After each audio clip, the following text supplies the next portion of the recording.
Hello दोस्तों, नमस्कार। मैं हूं प्रेम प्रकाश और जीएस विद प्रेम के इस यूट्यूब चैनल में आप सभी का स्वागत है। तो चलिए शुरुआत करते हैं आज के एक नए करंट अफेयर से। जी हाँ, आज के एक नए करंट अफेयर में आप सभी का स्वागत है। तो चलिए शुरुआत करेंगे आज के पहले सवाल से। पहला सवाल है कि प्रारंभ 2026 नामक राष्ट्रीय जागरूकता अभियान किसने शुरू किया है? तो इसे भारत सरकार ने शुरू किया। जी हाँ, प्रारंभ 2026 नामक राष्ट्रीय जागरूकता अभियान किसने शुरू किया है? तो इसे भारत सरकार ने शुरू किया है।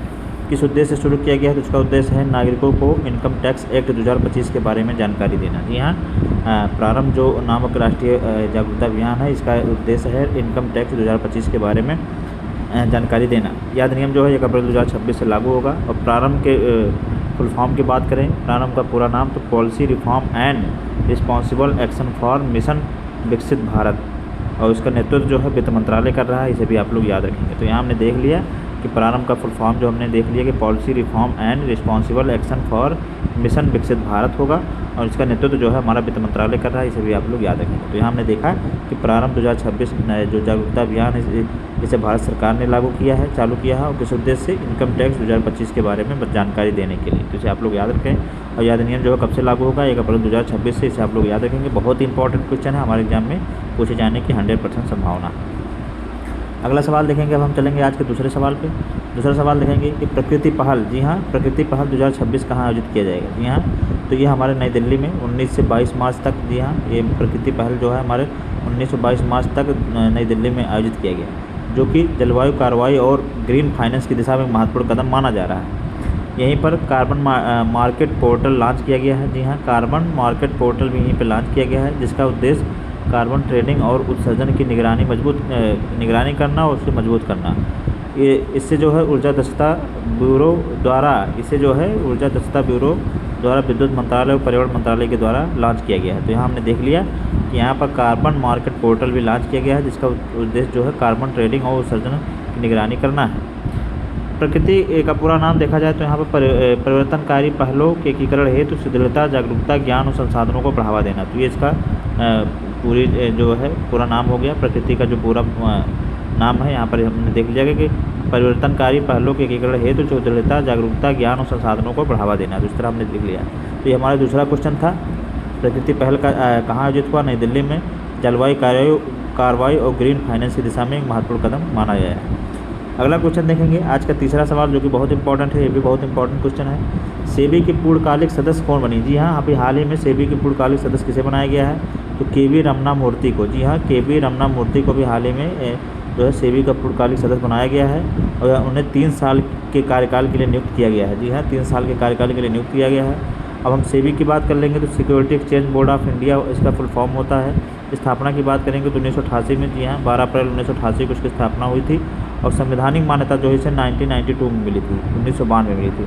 अध्यक्ष की बात करेंगे तो तुहिन कांत हैं, और इसका हेडक्वार्टर जो मुंबई में है, और इसमें 4 पूर्णकालिक सदस्य और 1 अध्यक्ष होते हैं। जी हाँ, इसमें 4 पूर्णकालिक सदस्य और 1 अध्यक्ष होते हैं। उद्देश्य की बात करेंगे तो निवेशकों के हितों की रक्षा करना, प्रतिभूति बाजार का विनियमन करना तथा पूंजी बाजारों के विकास को बढ़ावा देना इसका महत्वपूर्ण उद्देश्य है। तो यहाँ हमने सेबी से संबंधित महत्वपूर्ण जानकारी ले ली और स्टैटिक जीके उसको कवर कर लिया, और हमने देखा कि सेबी की पूर्णकालिक सदस्य कौन बनी है? तो केवी रमना मूर्ति। इसे भी आप लोग याद रखेंगे।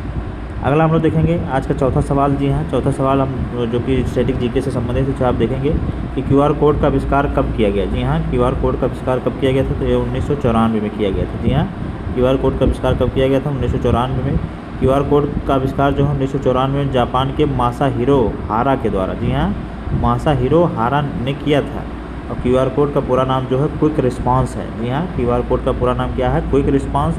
और इसे क्यों लॉन्च किया गया था? अधिक जानकारी संग्रहित करने के लिए, तेज़ स्कैनिंग की सुविधा के लिए, उद्योगों में ट्रैकिंग को बेहतर बनाने के लिए तथा डिजिटल भुगतान आदि के लिए इसका जो है इसे लॉन्च किया गया था। तो आप आजकल देखते होंगे कि हर जगह आप क्यूआर कोड चल रहा है। तो यहाँ पर हमने देख लिया कि किस लिए इनको इस क्यूआर कोड को लॉन्च किया गया था। कब लॉन्च किया गया था? 1994 में इसे लॉन्च किया था। जापान के मासाहिरो हारा ने इसे लॉन्च किया था। उसके फुल फॉर्म की बात करेंगे तो क्विक रिस्पांस जो है इसका फुल फॉर्म, इसे आप लोग याद रखें।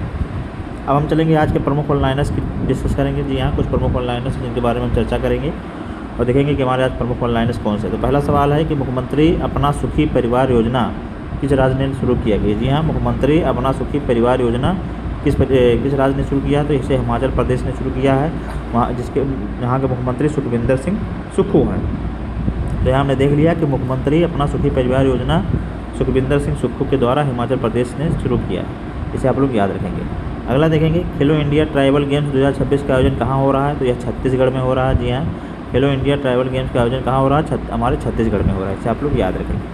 अगला सवाल देखेंगे कि इंडियन ओपन स्क्वैश 2026 महिला एकल खिताब किसने जीत लिया है? जी हाँ, इंडियन ओपन स्क्वैश 2026 महिला एकल खिताब किसने जीत लिया है? तो इसे अनाहत सिंह ने जीत लिया, जो कि हमारे भारत की बेस्ट जो है स्क्वैश खिलाड़ी हैं और सबसे कम उम्र की ये स्क्वैश खिलाड़ी हैं। इसे भी आप लोग याद रखेंगे।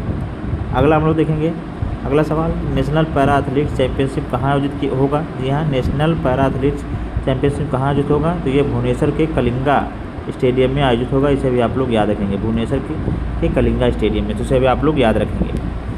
आज का 5वां सवाल हम लोग देखेंगे कि आक्रामक विदेशी प्रजातियों से निपटने के लिए एनबीए की विशेषज्ञ समिति का अध्यक्ष किसे बनाया गया है? जी हाँ, आक्रामक विदेशी प्रजातियों से निपटने के लिए एनबीए की विशेषज्ञ समिति का अध्यक्ष किसे बनाया गया है? तो यहाँ धनंजय मोहन को जो है आक्रामक विदेशी प्रजातियों से निपटने के लिए एनबीए की विशेषज्ञ समिति का अध्यक्ष बनाया गया है। इसे आप लोग याद रखेंगे। अगला देखेंगे, कॉमनवेल्थ यूथ गेम्स 2027 कहाँ आयोजित होगा? तो ये माल्टा में आयोजित होगा। इसे आप लोग याद रखेंगे। अगला देखेंगे, ब्रिक्स द्वारा महिला सशक्तिकरण ट्रेल ब्लेजर अवार्ड किसे दिया गया है? जी हाँ, तो इसे कल्पना सोरेन को। ब्रिक्स द्वारा महिला सशक्तिकरण ट्रेल ब्लेजर अवार्ड किसे दिया गया है? तो कल्पना सोरेन को दिया गया है। इसे भी आप लोग याद रखेंगे। तो ये थे हमारे आज के कुछ करंट अफेयर क्वेश्चन जिनको हम लोग डिस्कस किए। कुछ महत्वपूर्ण ऑनलाइन है, सब कुछ विस्तृत रूप से सवाल थे। आप लोगों को कैसे लगे आप लोग जरूर बताइए। अब जैसा कि आप लोगों को पता होगा कि करंट अफेयर जो है माइंड मैप के माध्यम से हैंड रिटन नोट के माध्यम से यहाँ पर हम ये क्लास करवाते हैं और इसमें देश विदेश के तमाम महत्वपूर्ण जो क्वेश्चन होते हैं उनको डिस्कस किया जाता है। और यहाँ से अगर आप क्लास करते हैं तो आपके कोई भी करंट अफेयर आपके क्लास में नहीं छूटेगा। जितने भी महत्वपूर्ण करंट अफेयर होते हैं यहाँ हम उनको शामिल करते हैं। तो आप लोग हमारी क्लास से जुड़िए, ज़्यादा से ज़्यादा लोगों को शेयर कीजिए। और यहाँ पर सबसे बड़ी चीज़ है कि माइंड मैप के माध्यम से आपको रिवीजन करा दिया जाता है और इसी फॉर्मेट में आप अपनी करंट की नोट भी बना सकते हैं, जो कि बड़े ही आसानी से, बड़े ही आसान शब्दों में, कम शब्दों में यहाँ पर आप अपने नोट्स को बना सकते हैं। तो आप हमारे क्लास से जुड़िए, ज़्यादा से ज़्यादा लोगों को शेयर करिए।